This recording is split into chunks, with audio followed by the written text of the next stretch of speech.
Right folks, another episode of Pipers'Persuasion, Alan Hamilton speaking, and what date is it, Jean? It's 21st or something. Something like that. I think it's April, isn't it? Yep, definitely. Easter Monday. Yep. I've just learned that the Pope has died. Yes. Most unfortunate. Aye, what year's this again? This is 2025, aye? Yes. I can't keep up. No. We're in Kelvin Bridge. I would maybe call it North Kelvin Bridge. What would you call it? North Kelvin. Aye, aye. The Kelvin constituency and the Hillhead Council Ward. There you are. And who's holding this seat at the moment? Labour? MSP is Co-Cab Stewart. Aye, okay. That's fine. And we're doing fine. Jeannie Campbell MBE. And we'll hear about the MBE shortly. And Jean's a lifetime in piping, and she's an author. Okay? Yes. And we'll hear about that also, but I think we'll just start at the beginning. Jean, have you always stayed in Kelvin site or whatever? Well, I have for a long time. Aye. I was in Denniston for a while before that. Aye. And see, when you started piping, were you here or in Denniston? I was actually in the north of England. Were you? Whereabouts? In Bradford. Bradford. I started with the City of Bradford Pipe Band in 1970. Okay. And then moved to Glasgow. Uh-huh. And I went to the ISPBA classes for a couple of years, and then I went to the College of Piping in 1976, joined the evening classes. Mm-hmm. And then I became a volunteer. Then I started going in to help out with different things. In the college? Yeah. Mm-hmm. And then they gave me a part-time job teaching the school classes and the summer schools. And then they gave me a full-time job. Aye. Who was the principal at that time? Was it Seamus? Yeah, Seamus and Tommy Pearson were joint principals. Seamus McNeil, just uninitiated out there. Seamus died, when did he die? About 1996? 97? I think it was 97, might be 90s. It was the year that the Piping Centre opened. Aye, but the college, that was an institution way back from the late 40s, Jean? Yes, well, really from the early 40s. Yeah. Well, it started as a nationalist organisation. Yes. Around about 1940, 1941, and they had lots of different activities, and one of them was a piping class, and that kind of got bigger than the rest of the events. And then they decided in 1944 to establish the College of Piping, although the classes for piping had been running for a few years before that. I'm going to ask you something. The location of the first piping class, where was it? That was in Pitt Street. Do you know exactly where it was in Pitt Street? It was in a basement of a tenement. Would you be surprised to learn it was the basement of what later became the headquarters of the Strathclyde Police? And that basement became an assembly hall. Yeah. And the Strathclyde Police practiced in that assembly hall. And I used to tune the pipes in the noughties in that assembly hall. And I could feel the ghosts of the College of Piping. Yes. It's uncanny, that, isn't it? Eh? Yes. Yeah, they were evicted from there. Aye. And so were we. So most of mine were evicted. So there's a history of evictions, eh? Yeah. Aye, good. And then they moved to Otago Street in the Red Hackle building. That's right. That was up on the top floor, wasn't it? Yes. The wooden stairs for the third flight. Yeah. Aye. And then they were offered the building across the road. Yeah. Have you got anything else that you want to say about that building or whatever? Well, it was the old building when I started. Yes. You remember the old building? Yes. It was falling apart all the time. Yeah.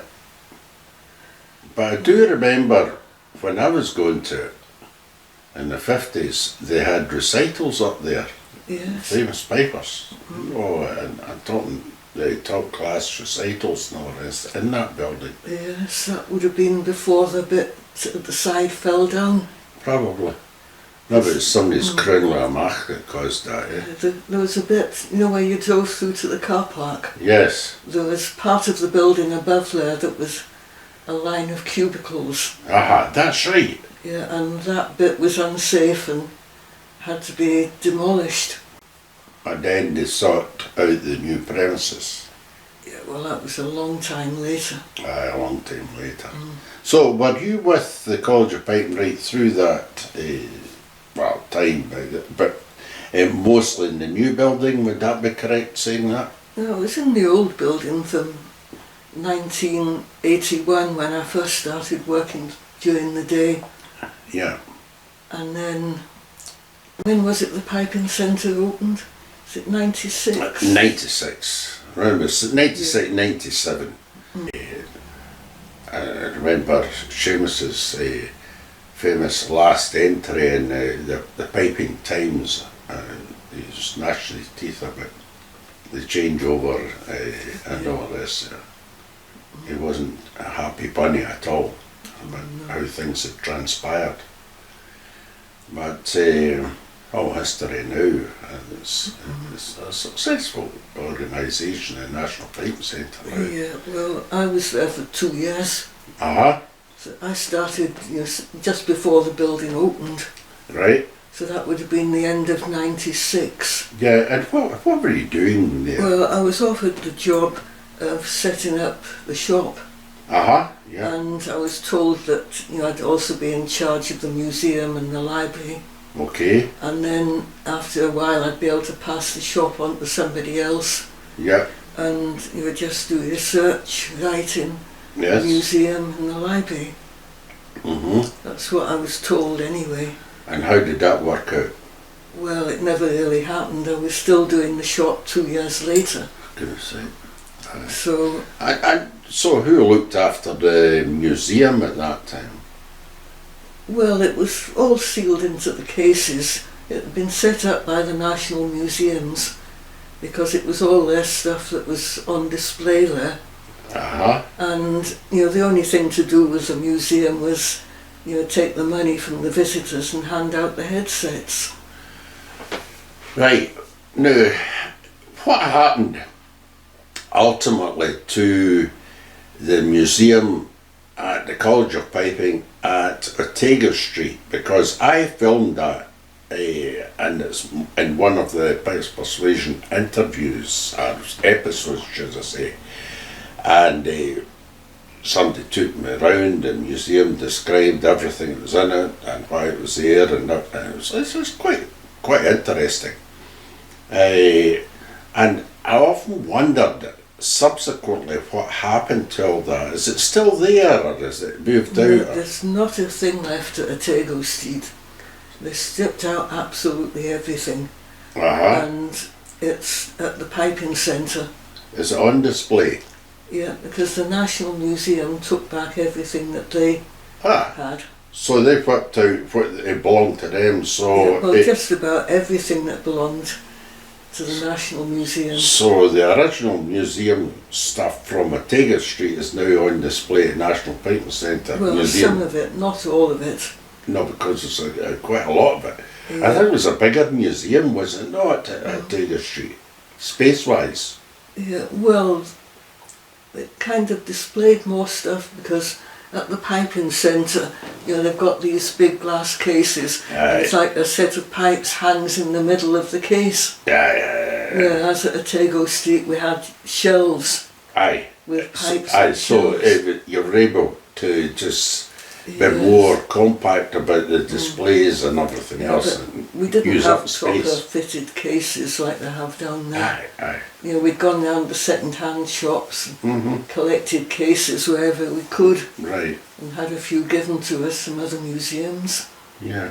See the Ian MacDonald of Nielsen, who's the father of the current director of piping at the National Pipe Centre, Finlay, MacDonald. He had a very large collection of bagpipes from all over the world. Are any of that collection in display? I don't think so, I don't know. I don't think so either. No. But again, folks, if you go to Ian MacDonald episode, there's 2 episodes, an interview of Ian MacDonald at his house in Nielsen, and a subsequent one of his collection of bagpipes he laid them out in the basement of the National Pipe Centre for people to view. And right through the whole collection, and they described them. So again, it's quite interesting from a historical point of view, that. So, moving on from there, Jean, have you always been a researcher and an author, if you wish? Well, I used to do a lot for the Piping Times. Uh-huh.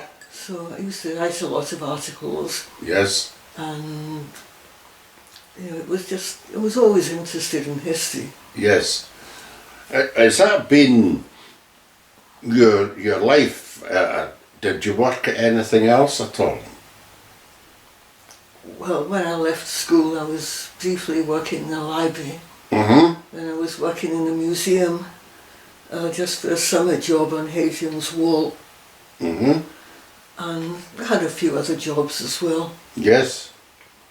But you know, most of my working life was at the college. So I had 2 years at the Piping Centre, and then Dougal McNeill was in charge at the college. Yes. And he wanted me to go back to the college, Mm-hmm. you know, to do the museum there and write for the Piping Times. Okay. So I left the Piping Centre, where I was just being a shop assistant mostly. And get back to doing what you really love to do, aye? Yes. Uh-huh. And that brings me on to my first book, really. Just before we move on to the first book, your background in education, what sort of education did you have and where did you have it?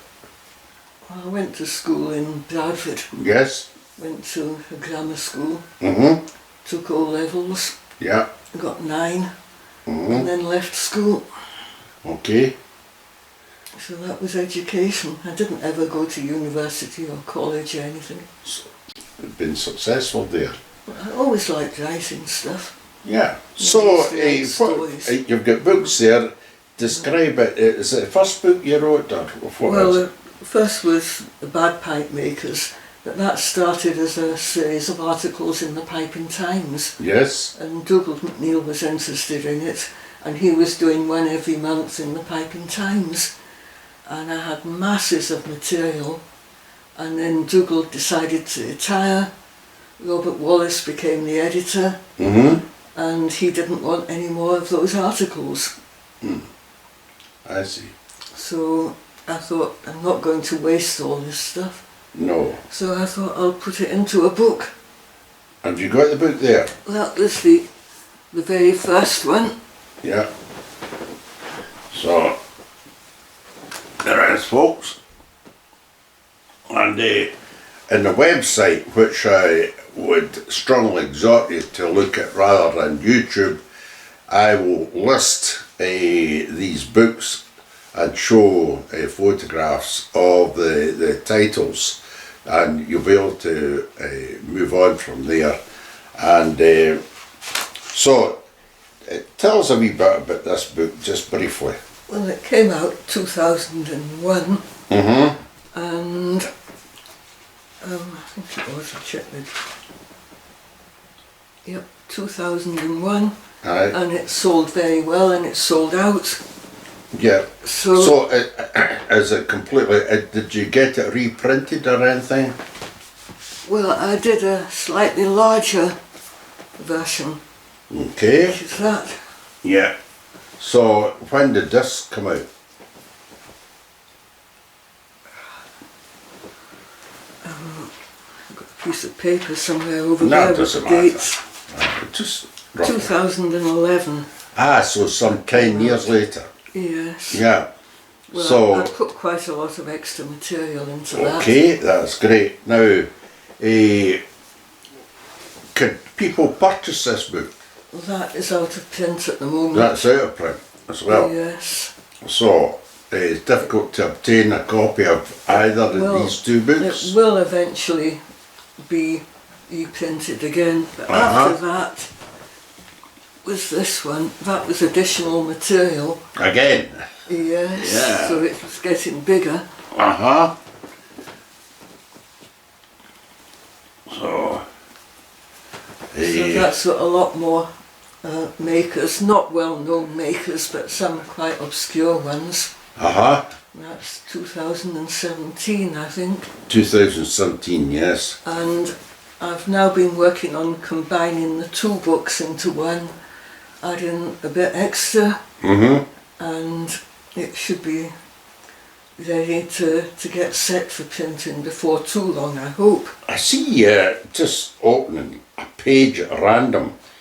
I've got John MacDonald of Nova Scotia in the 1890s, Joseph Gillis, Nova Scotia. Funnily enough, I spoke to a chap, Gillis, on one of the last episodes about the Highland Games, Antigonish as I call it, in Nova Scotia.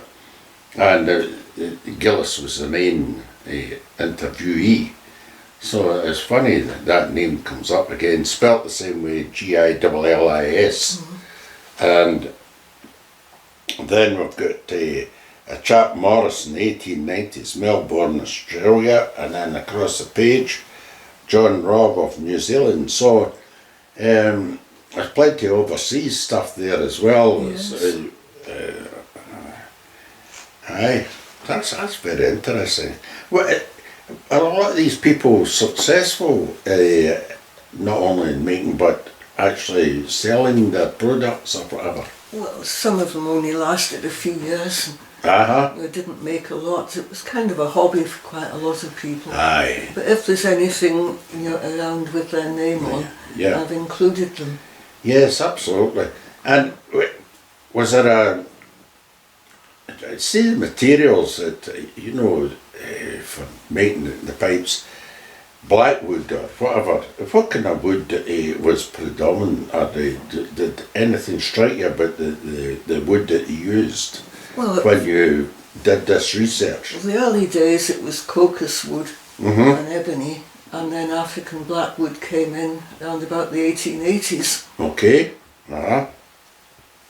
And how about New Zealand and Australia? I think they used some of the native woods. Aye, well, that's what I was asking you, see, native hardwood. Yeah.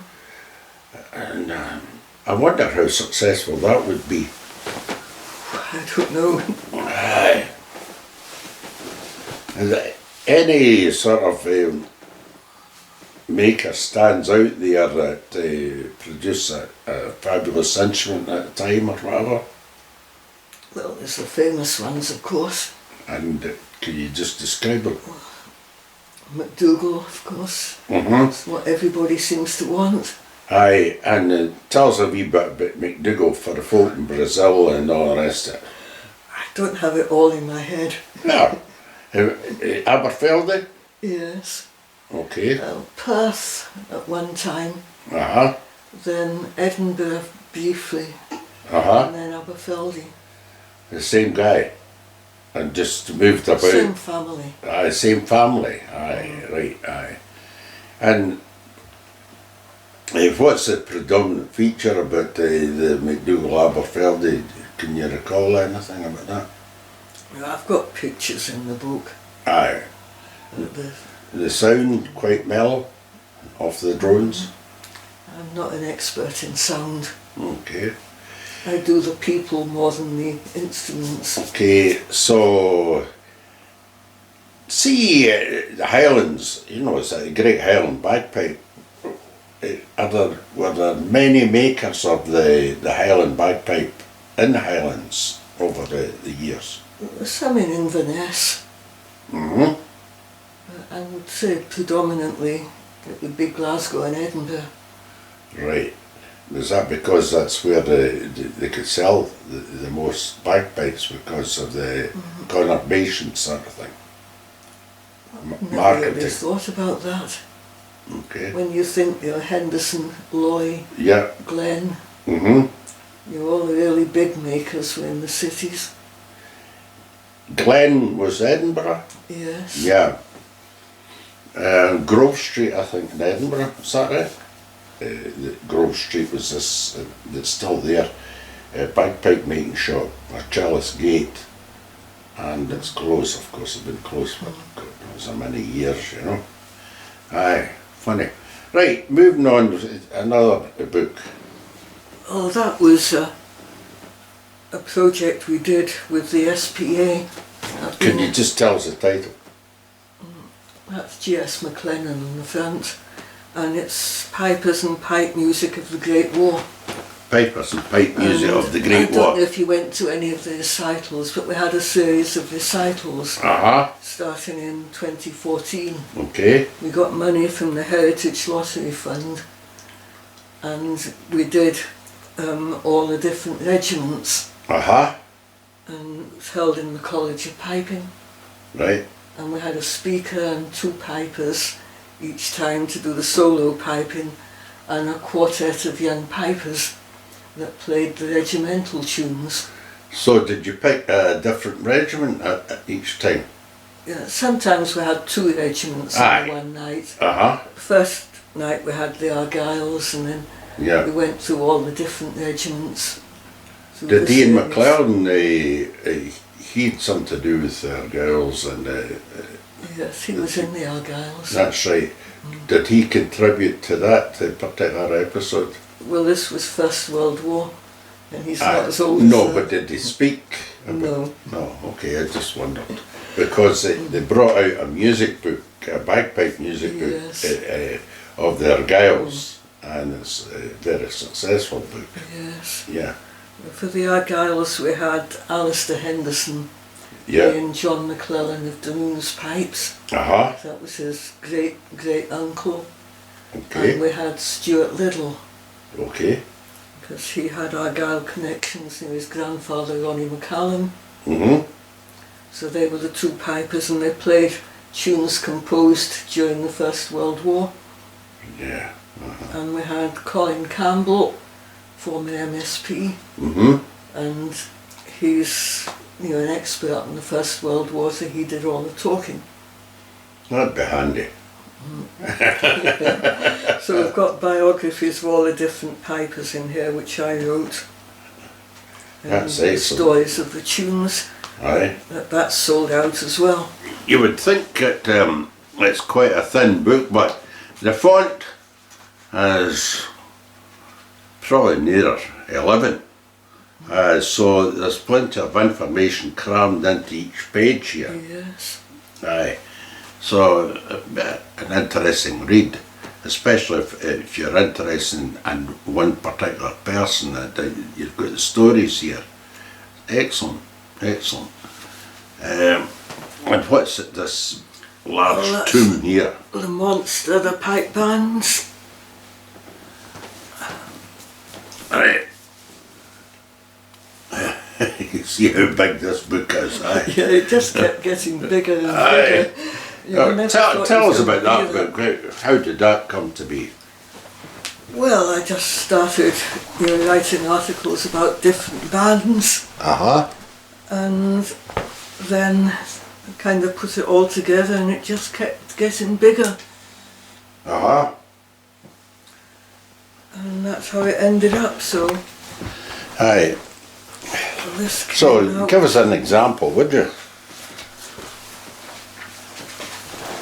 Checking the date. Say Clan McRae, for instance, or something like that, you know. Quite a lot about them in here. And Yes. of course I've got the Glasgow Police. Uh-huh. You'll see them on the front there. Yeah. Different incarnations from the Govan Police onwards. Yeah, that's it's funny because I've got in the bottom there is Ian McClellan's prize-winning world champion band, and above that is the City of Glasgow Police Pipe Band. And looking at the characters in the front row, I would have hazard a guess the late 50s, you know, and I can tell you that'd be at Ibrox Stadium, because I've seen the bigger picture. I've a copy of the bigger one. And as you say, Govan Police before that, which 1919 Govan Borough amalgamated with the City of Glasgow. Yes. And that's when the City of Glasgow Police Pipe Band was formed. And prior to that, it was the Govan Borough Police. Yeah. Pipe Major Bremner was the first Pipe Major, then Thomas Drysdale, then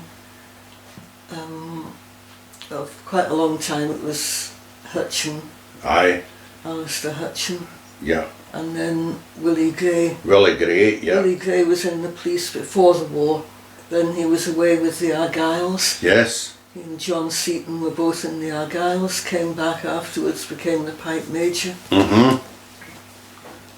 But, and then Johnny Rochin after that, and then Angus MacDonald after that, and Ronnie Laurie after that. Mm-hmm. So there's a lot of famous pipers in that particular band. But if you get right back, the illustrious history of the Clan McRae, Muirhead's pipe band, Yes. yeah. Shots were very, very famous and extremely successful. Dominated the pipe band scene for many years, and this is all in this book, of course. All in there. And I see you've got the Boys Brigade. Yep. Right. I did an episode there in the Mitchell Library about the Boys Brigade. That was very good too. So that's a massive book there. How long did it take you to compile that? I think I started it maybe about 2017, 18. Mm-hmm. And then I was still working on it during lockdown. Uh-huh, yeah. And then it came out 2021. Yes.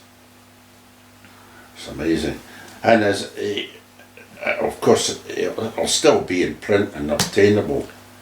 At the moment it's sold out. Is it? It's getting reprinted. You're a very successful author. Every you write is sold out. Or did you only make 5 copies or what?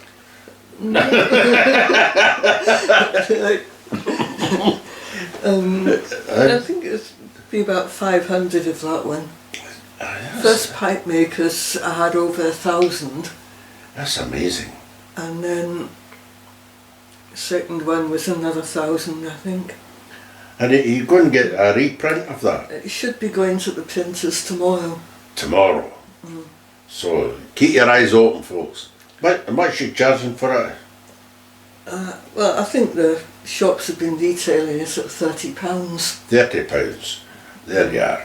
I thought that was quite expensive, but when you look at It's other not books, really expensive. What size it? It's a Yes. fabulous history. Yes. And smaller books that sell for £20, £25. aye. And of course, knowing you, Jeannie, you've checked the veracity of all your facts and figures and everything else before Yes. you start to go I to hope print. I hope And I got it all right. so folk can be confident that what's contained in these books is accurate. So, and that's a very, very important thing these days is accuracy in facts and figures.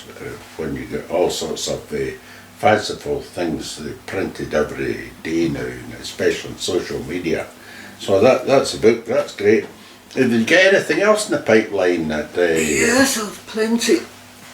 The book on the story of the College of Piping should be getting printed in the next week or so.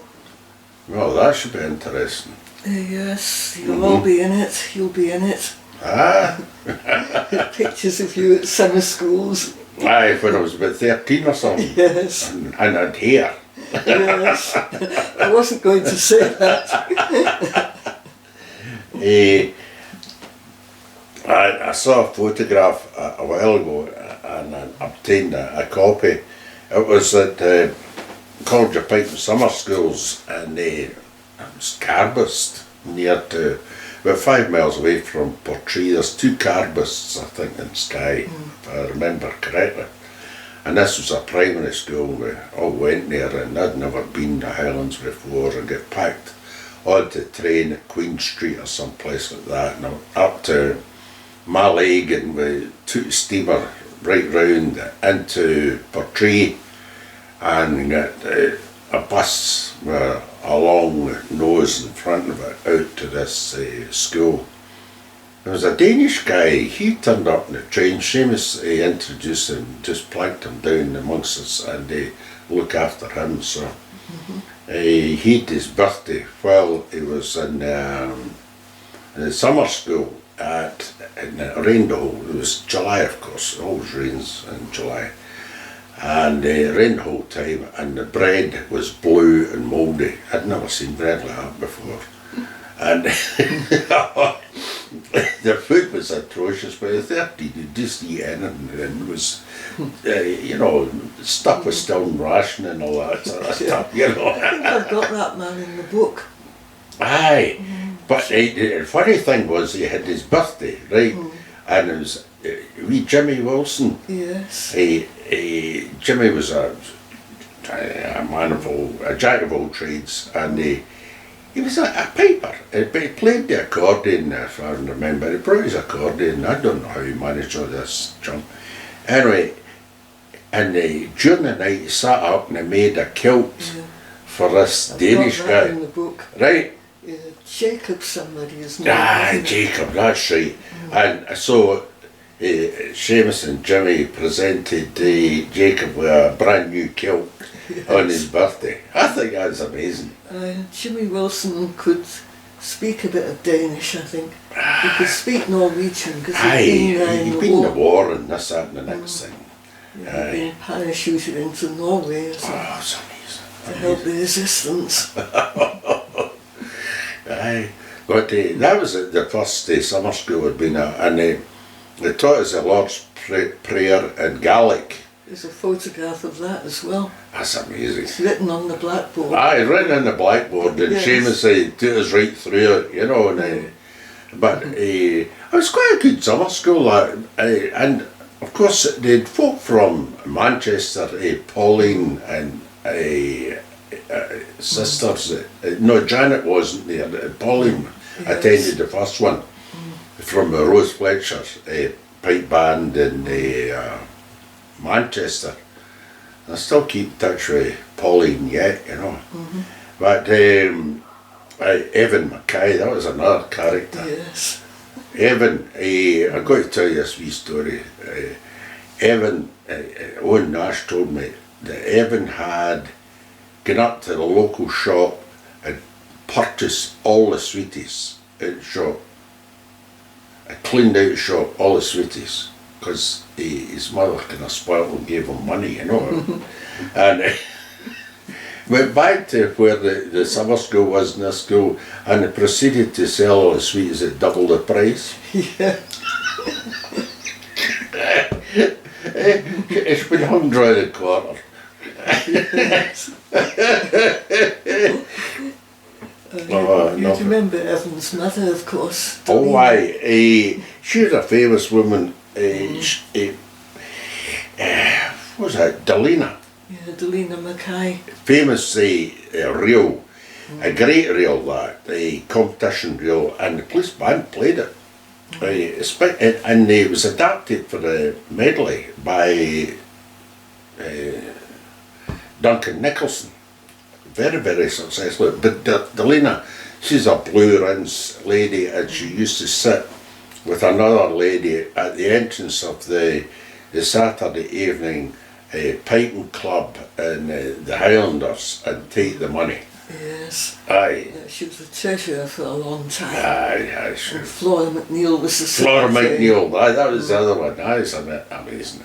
And they must have been going there for about 70 years or something like that. I joined the SPA in the 1980s, early 1980s. Aye. And I was on the committee, but I'm still on the committee. Yeah. And I've been just about everything.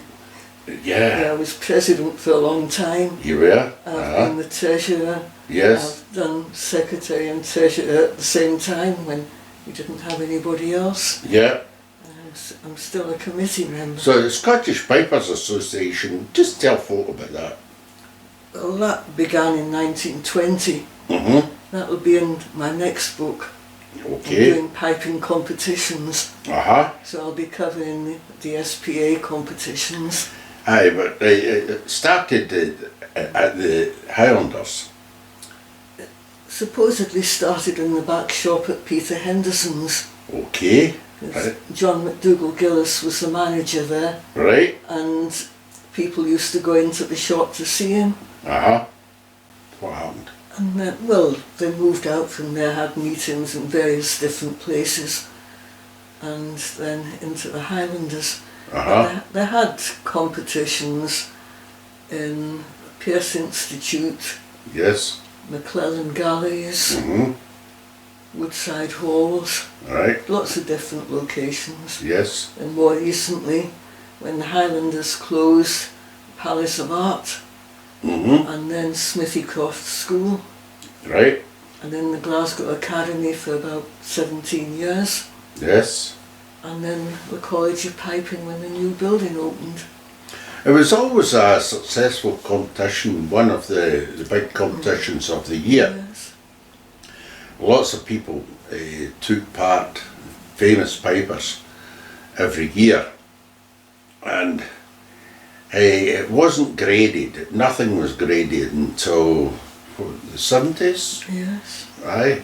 The SPA might have been out. It used to be, had lots of different locations as well. Yes. They used to have a jig. When Yeah. the last event at the SPA was always the former winners. That was usually, after tea at the Highlanders. Aye. And that would be very successful. Aye. We had the competition last Saturday, I don't know if you were there. Yes, it was.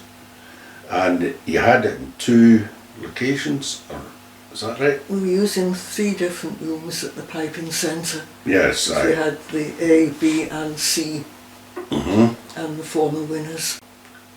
That's great. It was in the Dorchester when I started going.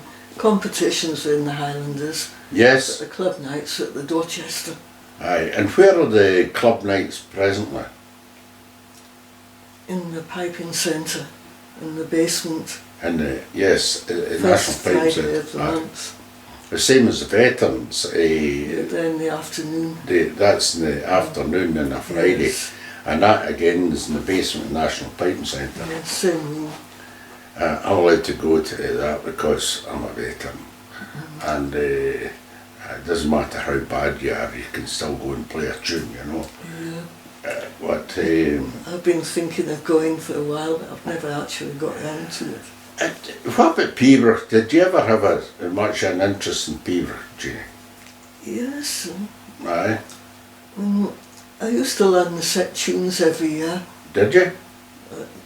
mainly because Seamus wanted to teach people the set tunes, Aye, so you were the guinea pig sort of thing. well, and some others as well. He had a group of us, and he liked to go through the set tunes, all the different settings and so on. And the best way of him learning the tunes was to teach them to us. See, yeah. So we used to have, the the evenings. Well, I used to help with one of the evening classes. Seamus and I would be teaching early on, and then when all the kids had gone home, he'd get the adults together and we'd go through the tunes.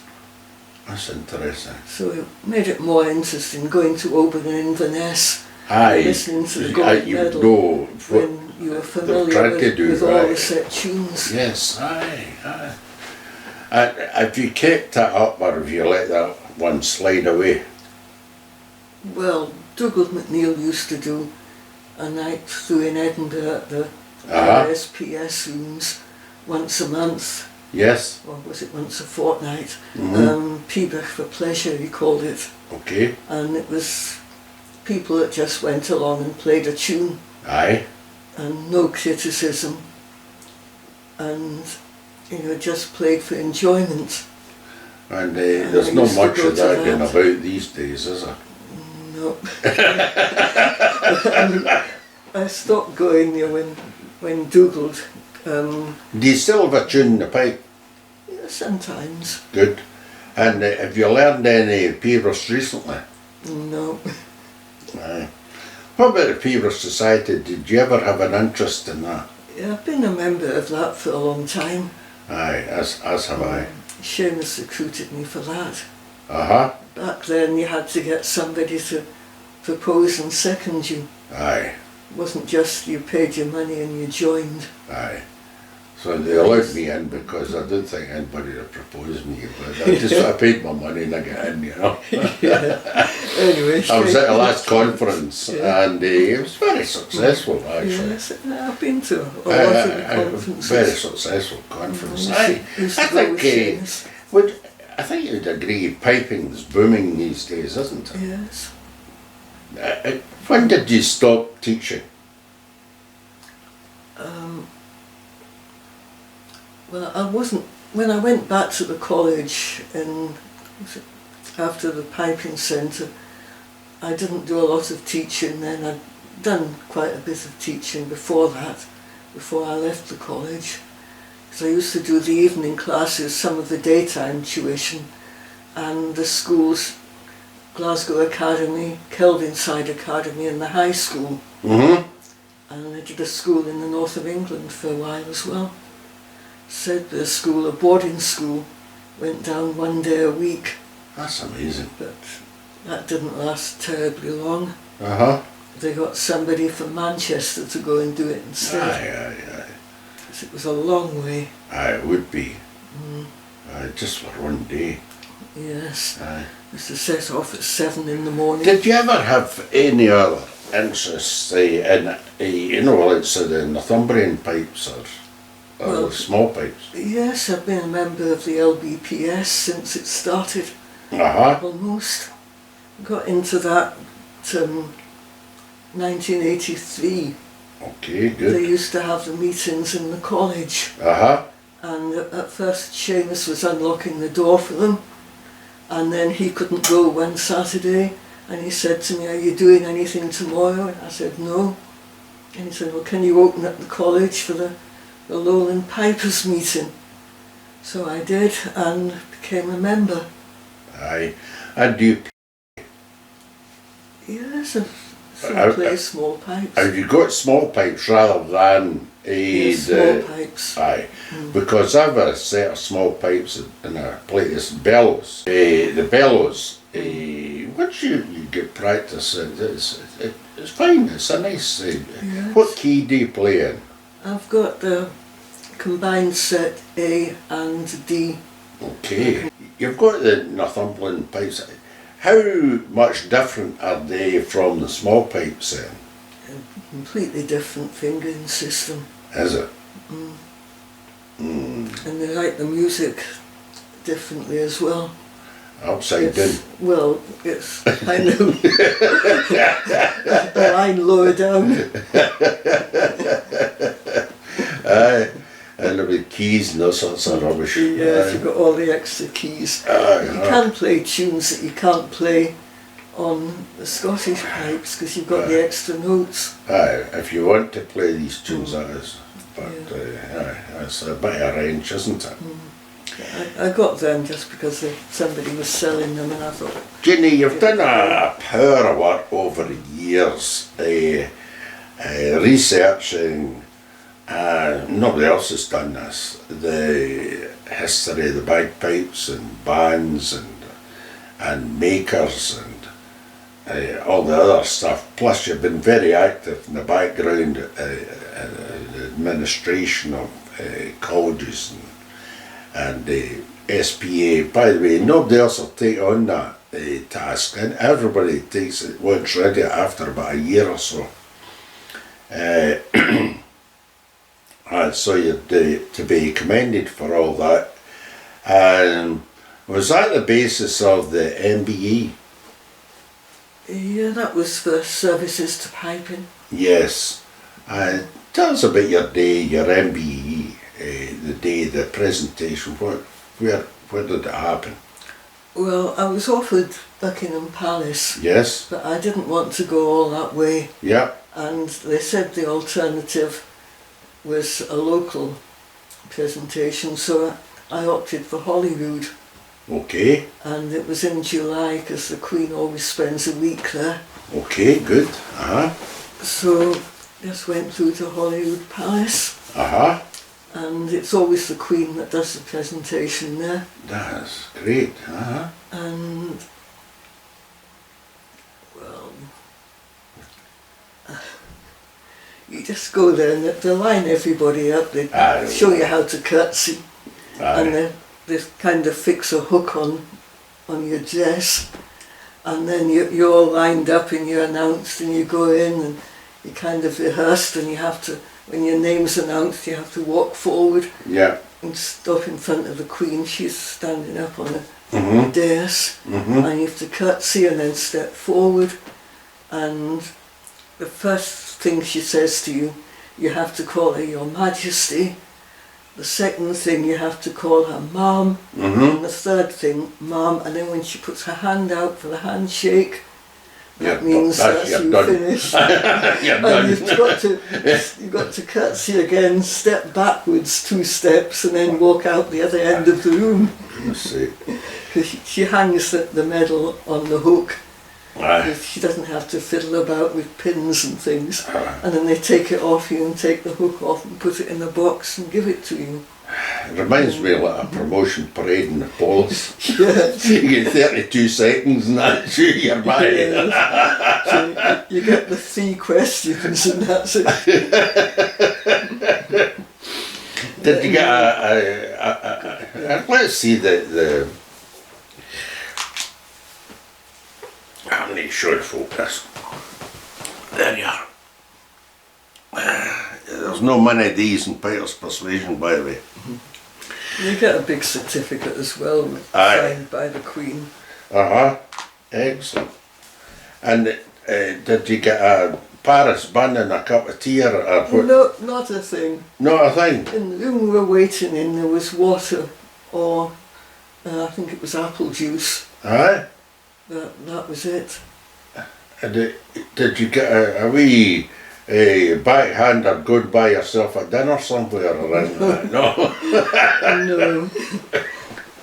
Once it's over, it's just out, and then they have a garden party in the afternoon. Because as we were leaving, the people were arriving, for the garden. For the garden party. Did you get an invite to that? No. Goodness sake. Yeah, here's your gong, away you go. I was the only one that had pipers outside.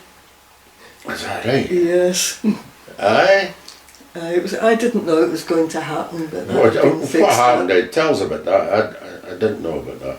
Well, everybody was supposed to go out of the side gate, and I was standing in the doorway chatting with the Queen's piper, because I kind of knew him, I'd met him before. What's his name at that time?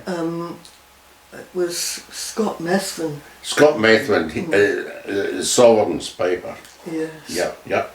And then I got dragged away by my friends, and they got permission for me to go out the front gate, and there were 3 pipers waiting there for me playing. Who were they? Stuart Lepford, and Pete Stewart and Rona MacDonald. And where did they come from? I'd worked with Rona at the college for a long time, and Stuart Letford is the man that set all my books. Okay. And he became the editor of the Piping Times after Robert Wallace left. Yeah. So they very kindly turned up and played a wee tune for you as you were going out the front gate. The third one, Pete Stewart, was from the Lowland Pipers. Great. So they played, and we all marched off into a cafe. Excellent. So that's where you get your refreshment, a local cafe then, eh? Yes. Not in Holyrood. No. Oh, for goodness sake. But still, you would enjoy your day. Yes. Aye, and it's something very nice to look. And they gave you a parchment along with a citation or whatever, aye? Aye. That's great. When did that occur? It was 2014. Okay. Then joined the Calendar band. I was with Calendar for a long time. Right. And while I was at the college, I had the college novice juvenile band. Aye. Competed with them. I was the adult in the juvenile band. Good. And we did quite a few things. Where was your favourite competition when you went out with a band? I didn't really like competitions that much. Nah. I mean, I went to them. Did you go to Cowell? Yes, we played at Cowell every Did you year quite like in the Cowell? Worlds. Well, when you're in a lower grade band, you're playing at about 8:30 in the morning. Aye. And then you're hanging about all day. Sounds like it's all piping at Cowell. And it always rained. It sounds like it's all piping at Cowell. Do you ever go to games yourself? Yes. What games do you like? Well, I used to go to all of them when I was, Aye, in Seamus's time for the Okay. Piping Times. have I you could been go to in any right recently? in time because I was reporting and taking pictures. So I used to do the local circuit. Yes. Used to be Ballach, Inverary, Luss, Lochranhead, all within a week. Yes. And I used to take different students with me as well from the college. Did you ever go to Tobermory? No. No, that's a great competition. Because I always went to Oban and Inverness every year. Aye. And you would like that? Yeah.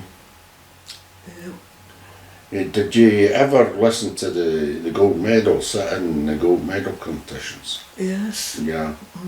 As I said, we learnt the set tunes with Yeah. Seamus every year. Oh, well, there you I'd have to get photographs of the winners. Aye. And back then, I'd have to phone Seamus from a call box from Oban and tell him who'd won the gold medal if he hadn't been there. Aye, that's just life, isn't it? But I've got a complete set of Piping Times on the shelf there. Have you? Every edition there? Yes. Of the Pipe Times. It was a famous magazine at that time. It stopped just a few years ago, didn't it? Yes, it stopped for lockdown. Aye. So there were no events to report. Aye. There were no advertising. Yeah.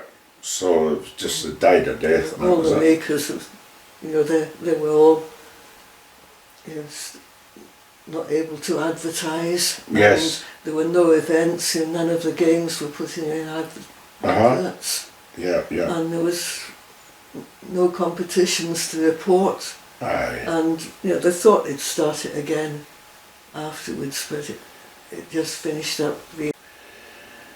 Right, Jane, I think that'll do us, and thanks very much for your time today, and every success with the 2 new books. And what are they again? A story of the College of Piping, and then after that there'll be piping competitions. Okay, so keep your eyes open for that, folks. Where do you advertise these books? Well, I don't really advertise. I supply lots of shops. Aye, piping and shops people and all can this. get them direct from me as well. Aye, so there you are. So you just need to keep your eyes open, and the I suppose social media. The National Piping Centre uses social media, and they advertise all sorts of stuff I don't there. do social media. No, but the National Piping Centre does, and your book is a book or books do get a mention there. Yes. So that's maybe an avenue for people to know your book's out and all the rest of it. So thanks very much, Jeannie. All the best.